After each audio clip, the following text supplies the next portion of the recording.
3 creepy true alone at hotel horror stories. Story 1. The Unwanted Guest. I had always been a frequent traveler due to work, often staying at various hotels across the country. One night, during a business trip to a small town in upstate New York, I booked a room in a quiet, old hotel. The place wasn't a chain, more like a vintage building that had been converted into a cozy inn. I liked the atmosphere at first, rustic wood paneling, old-fashioned decor, and that warm, musty scent of antique furniture. I checked in late, just after 9 p.m., and noticed how eerily quiet the lobby was. The clerk at the front desk was an elderly man, with a blank expression. He handed me the key, not a card, but an actual metal key, which seemed strange for the 21st century. The room was on the 3rd floor, and I quickly noticed how empty the hotel seemed. No sounds of other guests, no TV noises, no footsteps in the hallways. My room, numbered 312, was small but comfortable, with a large window overlooking the street. I unpacked, settled in, and decided to take a hot shower before getting some sleep. The bathroom had old tiles that made the room look dated, but everything was clean. As the steam filled the room, I suddenly heard a faint sound, like someone knocking on the door. I froze, listening carefully. It wasn't a loud knock, just a soft, repetitive tapping. Thinking it might be someone who had the wrong room, I turned off the shower, grabbed a towel, and walked to the door. When I opened it, no one was there. The hallway was empty, dimly lit by the flickering lights from old fixtures. I shrugged it off as my imagination, and went back to the bathroom, thinking maybe the pipes were just making noise. As I dried off, the knocking started again. Is time. It wasn't coming from the door, it was from inside the room. I quickly scanned the room, but there was no one there. I looked at the walls, thinking it could be coming from another room, but the sound was too close, too direct. It sounded like it was coming from the wardrobe. Nervously, I walked over to the wardrobe and hesitated for a second. My heart was pounding as I grabbed the handle and yanked it open. Nothing. The wardrobe was empty, save for a few hangers. But the knocking sound continued, louder now, coming from above me.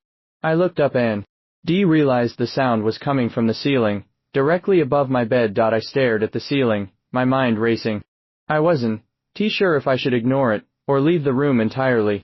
But before I could decide, I heard a faint whisper, my name, being spoken slowly and deliberately. My blood ran cold. The whisper came again, louder, clearer. It wasn't a voice I recognized, and it seemed to come from within the room itself. I felt a chill run down my spine, and without hesitation, I grabbed my things and bolted out of the room. Down in the lobby, the elderly clerk barely glanced up as I explained. What happened? I asked if there was another guest in the room above mine. He stared at me for a moment, his eyes dull, and then said, "There hasn't been anyone in that room for years." I left the hotel that night, too shaken to even sleep. When I checked the next day, I found out that room 312 had a history. Years ago, a man was found dead in that room under mysterious circumstances, and ever since, guests reported strange occurrences. I couldn't shake the feeling that I had narrow. Well, I avoided becoming one of those stories myself. Story 2. The Room with the Broken Window. I used to work as a traveling salesperson, often staying in whatever budget hotels were available along the highway. It wasn't glamorous, but it got the job done. One evening, after driving for nearly 8 hours, I checked into a small, nondescript hotel just off the interstate. It was one of those cheap, roadside motels, but I didn't care. I just needed a bed and a shower. The receptionist seemed distracted, barely glancing up from her phone as she handed me my room key. I took the elevator up to the 2nd floor, where the hallway was dimly lit, with a stale smell lingering in the air. My room, 204, had an odd layout. The bed was pushed against the far wall, directly under a window that looked out onto the highway. I noticed the window was cracked slightly open, letting in the sounds of distant traffic. I dropped my bags and went to close the window, but when I tried, it wouldn't budge. It was as if it had been jammed in place. I gave it a few hard pulls, but nothing. Annoyed, I decided to let it be and went to freshen up in the bathroom. As I was washing my hands, I heard the unmistakable sound of window sliding open. My heart skipped a beat. I hadn't touched the window, and yet, I distinctly heard it move. I stepped back into the bedroom, and to my horror, the window was now fully open. For a moment, I stood there, frozen, trying to rationalize what had just happened. Maybe it wasn't properly shut, and the wind had blown it open. But I knew that couldn't be true. I had tried closing it, and it had been stuck. Suddenly, I felt a cold draft sweep across the room, and I shivered. I walked cautiously to the window, trying to close it again. As I struggled with it, I caught something in my peripheral vision, a shadow, darting across the room behind me. I spun around, but there was no one there. The room was empty, but I couldn't shake the feeling that I was being watched. I quickly closed the blinds, hoping that would help ease my nerves, but the feeling of being watched only intensified. Every creak, every shift in the room's air made my skin crawl. I grabbed my phone and sat on the bed, trying to distract myself, but that's when I heard it. A faint breathing sound, like someone struggling to inhale, came from the corner of the room. Slowly, I turned my head toward the noise, and my heart dropped.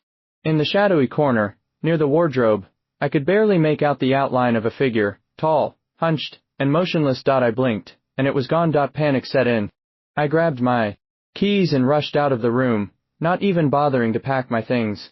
As I sped down the hallway, I thought I could hear footsteps behind me, faint but steady, keeping pace with me. Down in the lobby, I demanded a new room. The receptionist sighed, as if she heard it all before, and gave me the key to room 101 on the ground floor. That night, I slept with the lights on, but I couldn't shake the feeling that whatever had been in my room was still watching me, waiting for me to come back. The next morning, I checked out as quickly as I could. As I handed over the key, I asked the receptionist if anyone had ever complained about room 204. She hesitated before saying, "We don't usually put guests in that room. There was an incident a few years ago. A man tried to jump out of that window." Story 3, Whispers in the Night. I was on a solo vacation, trying to take a break from work and life in general.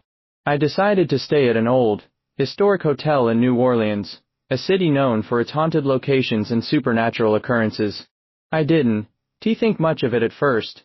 I was more interested in the city's culture and food than its ghosts. The hotel itself was beautiful, with intricate ironwork balconies and grand staircases. My room, however, was small and simple. It had a single bed, an old dresser, and a window that faced the narrow alleyway below. The room had a strange, suffocating energy, but I dismissed it as just the old building's charm. On the second night of my stay, I returned to my room after a long day of sightseeing. It was around midnight, and the streets outside were quiet. As I settled into bed, I heard a faint whisper. At first, I thought it was coming from the hallway, a couple arguing or someone on the phone, but the more I listened, the more I realized it was coming from inside my room. It was a soft, raspy voice, but I couldn't make out what it was saying. My heart pounded as I lay perfectly still, straining to hear. The whispers grew louder, as if the person speaking was standing right next to me.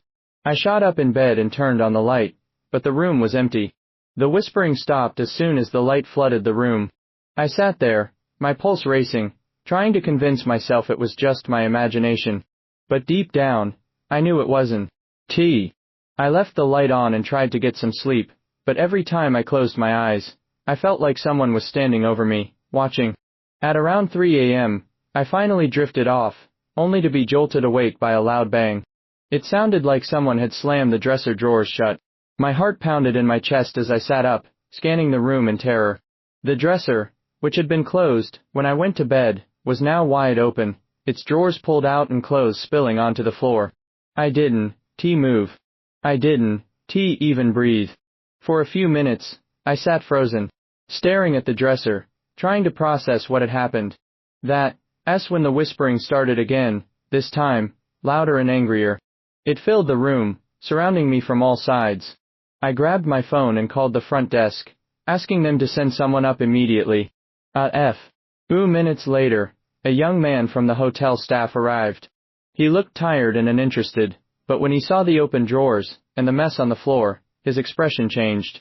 "You're not the first guest to complain about this room," he said quietly, almost as if he didn't want to admit it. "There have been incidents." I didn't ask for details. I packed my things and left the room without looking back. I never found out what haunted that room, but I never stayed in a historic hotel since.